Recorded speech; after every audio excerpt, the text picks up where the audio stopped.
somehow this fucking happened.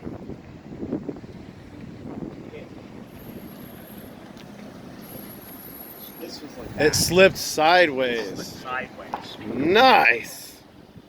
Yeah, that's a new one. Have not run into that before. Yeah. So, I'm glad this wasn't the Beretta. But that's not ideal. I'm sure my jack's... Yeah, the jack's fucked now. The jack is cheap, but the jack's fucked now. And it didn't end up in the truck.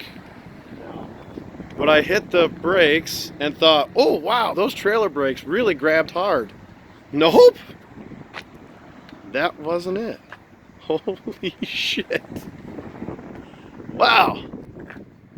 I didn't think this part was gambling. Jesus.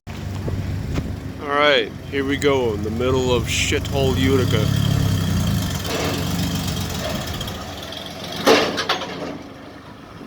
That was easy. Damage report. So the jack is totally screwed. I have to grab one of them. The only other thing I see is my VIN number sticker got screwed up. Tire ripped it right off driving back on the trailer, but all things considered, that's getting out pretty cheap.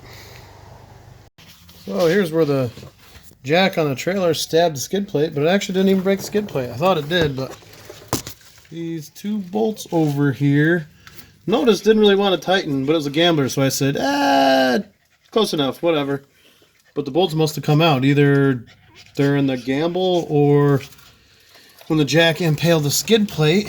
So I thought I was going to have to replace this piece. And I'll just have to do something, weld a bar, a couple studs on it, and then I can do nuts on the bottom. Because there's no threads left in that frame, apparently. Yeah, not much. That means I don't have to go to the junkyard and find a new skid plate. I can deal with that. Big thing is, back of the truck's okay.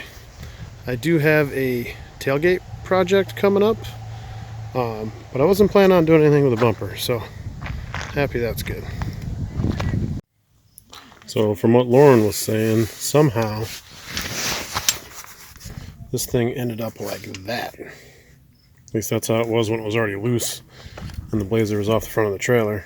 I'm not sure how that happened, but I should have had a clue when we stopped at the gas station that was like 5 miles away from where we loaded up, and it took like 5 clicks to get this thing tight. Usually take a click or two once you bounce down the road a little bit, but probably should have known something was up. I looked at the pictures that I had from when we loaded up and couldn't see any issues, but I could not see the passenger side one on the back, so luckily it was minimal damage and not a big deal. But that's a lesson learned. I'll use 2 anchor points in the back instead of just 1. I usually use 2 on the front, 1 on the back. I've hauled the Beretta a ton of times, the Blazer a few times, but lesson learned. Only cost me, I don't know, probably $30 for a jack or whatever. But in the future, I'll make sure I got 2 points of failure instead of just a single point of failure on that. Well, the U-joint's screwed, and I gotta measure it to see which one it is, but this will be nice and easy to work on everything now.